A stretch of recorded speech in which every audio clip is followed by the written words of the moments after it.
मला स्थानिक एकच स्वराज्य संस्थेच्या मिनिट निवडणुकांसाठी एकच मिनिट मला असं वाटतं मी थोडस काय हे प्रश्न संपणार नाही. यातला एकच सगळ्यात महत्वाचा भाग असा आहे की निवडणूक यादीमध्ये घोळ आहे.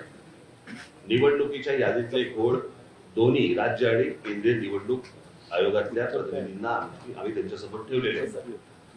ते सुधारले पाहिजेत आणि ते सुधारून विरोधी पक्षाचं समाधान झालं पाहिजे, सत्ताधारी पक्षाचं समाधान झालं पाहिजे, कोणाचंही. परंतु जे निवडणुका लढवतात मला असं वाटतं त्या राजकीय पक्षाचं समाधान झाल्याशिवाय त्यांनी निवडणुका घेऊ नये. आणि ही अत्यंत आमची रास्त मागणी आहे, याच्यात काहीच गैर नाहीये. मला असं वाटतं निवडणूक आयोगाने या गोष्टींचा विचार करावा. त्याच्यामध्ये इतर वेगवेगळे कायदे आणूच नाहीत. सोपी गोष्ट आहे ना ही. ह्याच्यामध्ये काही कॉम्प्लिकेटेड असण्याचं काही कारणच नाहीये. आम्ही काही क्लिष्ट काही विषय बोलतच नाही आहोत की बाबा आम्ही मतदार याद्या दाखवलेल्या आहेत, मतदार याद्यांमध्ये बाबा घोळ आहे. थांबा ना, मी पण आलो पहिला.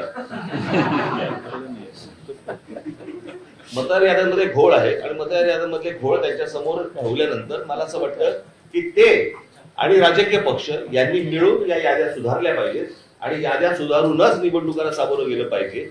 कारण जी लोक मतदान करतायत, म्हणजे जर समजा तुम्ही एक गोष्ट बघितली असेल, यातला एकच फक्त महत्वाचा भाग सांगतो की गेल्या 2024 ची जी विधानसभा इलेक्शन झाली, या विधानसभा निवडणुकीनंतर 232 जागा या ह्यांच्या युतीच्या महायुतीच्या निवडून आल्या. 232.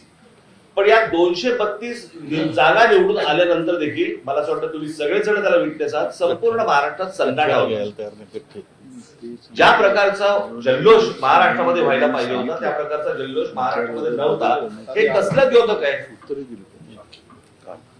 सर्वांना धक्का बसला पाहिजे. निवडून आलेल्यांना पण धक्का बसावा, पडलेल्यांना बसतोच, पण निवडून आलेल्यांना पण धक्का बसावा ही कोणती निवडणूक आहे? तर मला असं वाटतं की ह्या अतिशय सोपा विषय आहे. या सोप्या विषयामध्ये याद्या नीट कराव्यात आणि निवडणुकीला सामोरं जावं, एवढंच फक्त आमचं म्हणणं आहे. कारण हे काही प्रश्न थांबणार नाही.